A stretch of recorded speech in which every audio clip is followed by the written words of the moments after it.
चुनावी साल में बीजेपी को एक और बड़ी राहत मिल गई है हाई कोर्ट से, और हाई कोर्ट से मिली इस राहत के बाद बीजेपी जो है वो सुकून महसूस कर रही है। एक विधायक जो है उनकी विधायकी जाने वाली थी, विधायकी जाने से बच गई है।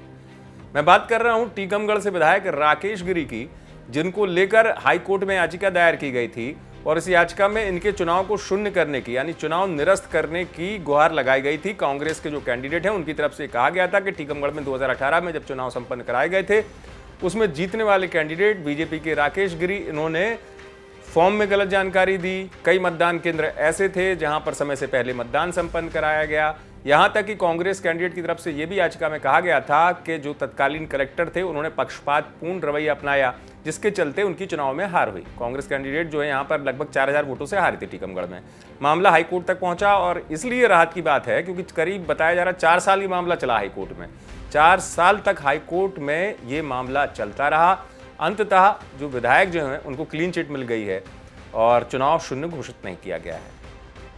याचिका की सुनवाई पहले माननीय नंदिता दुबे के न्यायालय में थी, फिर उसके बाद वो जस्टिस डी.के. पालीवाल के यहाँ ट्रांसफर हो गया था केस। यादवेंद्र सिंह जी ने इस संबंध में अपने जो साक्ष्य प्रस्तुत किए थे वो सभी साक्ष्य को कोर्ट ने अपना जो फैसला दिया है उसमें उस सभी जो आरोप थे उन सभी को असत्य पाया और ये पाया कि ना तो किसी तरह का कोई भ्रष्ट कार्य किया गया या भ्रष्टाचार के आधार पे वोट लिए गए, ना धार्मिक आधार पे किसी तरह से वोट मांगने की कोई कोशिश की गई, क्योंकि उनका कहना था कि उनकी बहन राकेश गिरी गोस्वामी की बहन जनपद अध्यक्ष हैं और उन्होंने एक भंडारा किया था और भंडारे में अपने भाई के लिए वोट मांगे थे। राहत की बात इसलिए मैं कह रहा हूं कि इससे पहले बीजेपी को झटका तब लगा था जब विधायक इसी जिले के खरगापुर से विधायक हैं राहुल सिंह लोधी, उनको लेकर मामला चुनाव शून्य कराने वाली याचिका का जबलपुर ही पहुंचा था और वहां पर हाईकोर्ट ने झटका दिया था। हाईकोर्ट ने सीधे चुनाव शून्य घोषित करने के आदेश दिए थे। ये अलग बात है कि बाद में राहुल सिंह लोधी जो है सुप्रीम कोर्ट की शरण में गए और मामला वहां पर चल रहा है।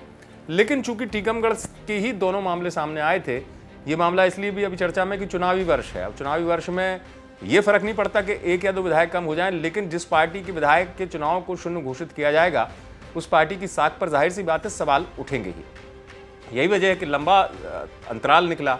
जैसा मैंने आपको बताया 4 वर्ष का ये अंतराल रहा जब तक ये मामला जबलपुर हाईकोर्ट में चलता रहा।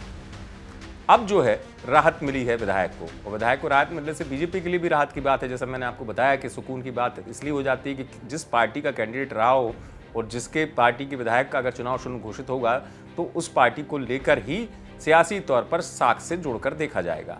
लेकिन चूंकि तमाम तर्क उसमें दिए गए थे याचिका में और हाईकोर्ट ने एक लंबी अवधि के बाद, जैसा मैंने आपको पहले ही बताया, करीब 4 साल की अवधि का वक्त लगा और उसके बाद ये फैसला आया है। विधायक भी इससे राहत महसूस कर रहे हैं।